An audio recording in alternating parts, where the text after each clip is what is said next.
Hello investors, आज हम बात करने जा रहे हैं इंडिया की number one company Reliance industries के बारे में। आज इसके रिजल्ट्स आए क्वार्टर थ्री के। रिजल्ट्स बिल्कुल ही बेसिक थे, नॉर्मल रिजल्ट थे, ऐसा कोई खास उसमें दिखा नहीं कि जिसकी वजह से शेयर में कल जंप आ सके काफी ज्यादा। बिल्कुल बेसिक रिजल्ट है। अब उनमें जो कैटेगरी है ओ टू सी कैटेगरी है, जो ऑयल टू गैस कैटेगरी है, एंड इनके जो जियो का जो टेलीकॉम सेक्टर की जो कैटेगरी है वहाँ कहीं ना कहीं ग्रोथ अच्छी है। बाकी ओ टू जी जो oil to gas in segment उसमें थोड़ा डाउनफॉल है। और मेन जो डाउनफॉल है वो कहीं ना कहीं हल्का फुल्का तो वही है। और उसके अलावा अगर आप देखो तो रिटेल सेक्टर में भी ग्रोथ थोड़ी स्लो हुई है, ओनली 3% के आसपास है, तो इतना खास कुछ रिजल्ट है नहीं। और रिलायंस का ट्रैक रिकॉर्ड रहा है, रिलायंस चाहे अच्छा रिजल्ट दे तो भी उसके बाद शेयर हमेशा डाउन ही जाता है। तो अभी कल हमें देखना होगा कि क्या प्राइस एक्शन होता है, क्या पॉसिबिलिटी है।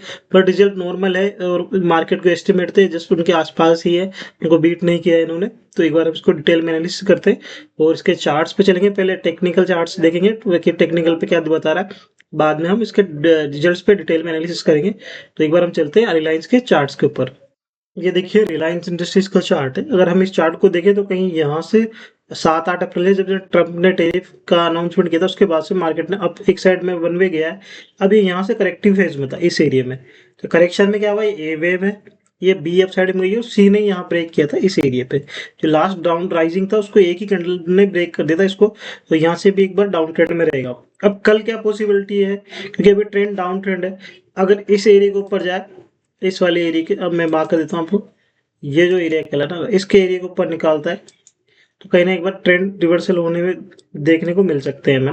और इस एरिया को निकालता है नीचे की साइड में, तो डाउनफॉल पॉसिबल है कि एक बार नीचे और जा सकता है।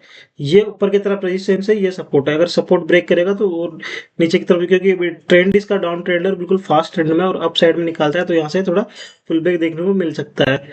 तो इस तरीके से हमें ये फंडामेंटल वाइज दिख रहा है। और इसके अगर हम डेली वीकली टाइम फ्रेम पे जाके देखो तो कहीं ना कहीं ये डबल टॉप से है। अगर यहाँ जाके देखो अब इस एरिया से लेके और यहाँ वापस इस एरिया पे आया है, तो जब तक ये वाला एरिया है ना,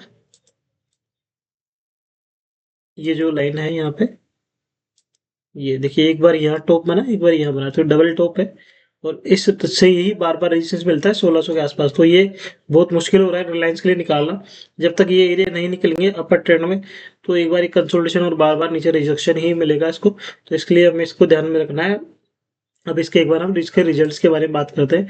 क्वार्टर थ्री के जो रिजल्ट आए 2026 के, उनमें प्रॉफिट मिस हुआ है एस्टिमेट से भी। और लेकिन रेवेन्यू में राइज है 11%। वो भी जो जियो का आरपू ग्रोथ हुआ है ना उसकी वजह से 5% आरपू ग्रोथ हुआ है। आरपू का मतलब एवरेज रेवेन्यू पर यूजर्स, जो इन्होंने भी रिचार्ज महंगे करे हैं उनकी वजह से जो रेवेन्यू आ रहा है ना पर यूजर से, वो थोड़ा इंक्रीज हुआ है। उसकी वजह से कहीं ना कहीं थोड़ी ग्रोथ देखने को मिल रही है इसके अंदर। और अगर क्वार्टर थ्री में देखो, रिटेल में बात करें, रिलायंस रिटेल के, तो ओनली 3% का प्रॉफिट ग्रोथ हुआ है, 3,551 करोड़ पे। और रेवेन्यू में जरूर 9% अप है, ये अच्छी बात है, लेकिन प्रॉफिट देखोगे थोड़ा कम है। ये भी जो अभी वीकेंड, ये जो हमारे सेलिब्रेशन है, कभी त्योहार काफी सारे थे, अभी दिवाली आ गई थी, बीच में न्यू ईयर था है ना। तो इन सब की वजह से, दिवाली के टाइम की वजह से, अभी अभी जो फेस्टिवल आ गए थे उनकी वजह से कहीं ना कहीं इसमें ग्रोथ है रिटेल के अंदर। वहाँ रिटेल में काफ़ी अच्छी बाइंग हुई है और इसलिए थोड़ा ठीक ठाक ग्रोथ है, रेवेन्यू अच्छा है। मेन इनका जो ग्रोथ है ये रिलायंस जियो में आई है। क्वार्टर थ्री में प्रॉफिट में 11% की जंप है और 7,629 करोड़ रुपये कमाया। आरपू की बात करें उस वो राइज हुआ है 213.7 रुपये पे आ गया पर यूजर्स का आरपू जो था, जो कि लास्ट ईयर अगर हम देखें सेम में तो 211.4 था। तो 2 रुपये से ज़्यादा का एवरेज रेवेन्यू आया है पर यूजर से, तो वो अच्छा है इनके लिए। और सेकंड लार्जेस्ट है टेलीकॉम के अंदर रिलायंस जियो, तो वैसे ही 2 रुपये भी अगर एक यूजर्स पे आया तो काफ़ी बड़ा प्रॉफिट देखने को मिलता है। रिलायंस इंडस्ट्रीज की बात करें तो कहीं ना कहीं इसमें बिजनेस जो है, जो ओ टू जी जिसकी हम बात करें, ऑयल टू गैस, ये देखिए quarter three oil to gas number, ये थोड़ा डिसअपॉइंटेड है। और इसमें डाउनफॉल देखने को मिला 12.7% ईयर ऑन ईयर बेसिस पे। और अगर हम क्वार्टर ऑन क्वार्टर देखें, ये देखो 8.4% क्वार्टरली रेवेन्यू, उसके एबिटा में 12% का डाउन है। तो प्रॉफिट में 8% और एबिटा में 12% का डाउन है।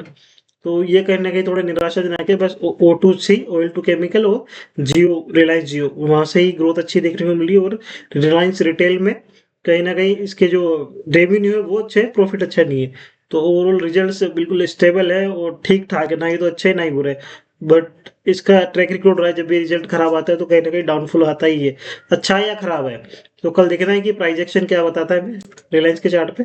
और दिख रहा है कि डबल टॉप पे आके यहाँ रजिस्टेंस मिल रहा है बार बार, और अभी ये इस कैंडल का लो है, वीकली कैंडल पर यहाँ हाई है, तो इस एरिया में ट्रैप कर रहा है। तो जब तक ये एरिया एक साइड पे है, या तो ऊपर ब्रेक हो या नीचे ब्रेक हो, तो उस साइड के ट्रेंड देखने को मिलेंगे। तो इसको एक बार हमको ध्यान में रखना है रिलायंस को। ये तो गाइज, अगर आपको कुछ भी लर्निंग प्रोसेस मिल पा रही है, प्रॉफिट अर्न कर पा रहे हो, तो प्लीज चैनल को सब्सक्राइब करें, लाइक शेयर एंड कमेंट करना ना भूलें, ताकि हमें मोटिवेशन मिले और आपके लिए ऐसे डिटेल में अच्छे अच्छे एनालिसिस हम ला सकें। Thank you everyone.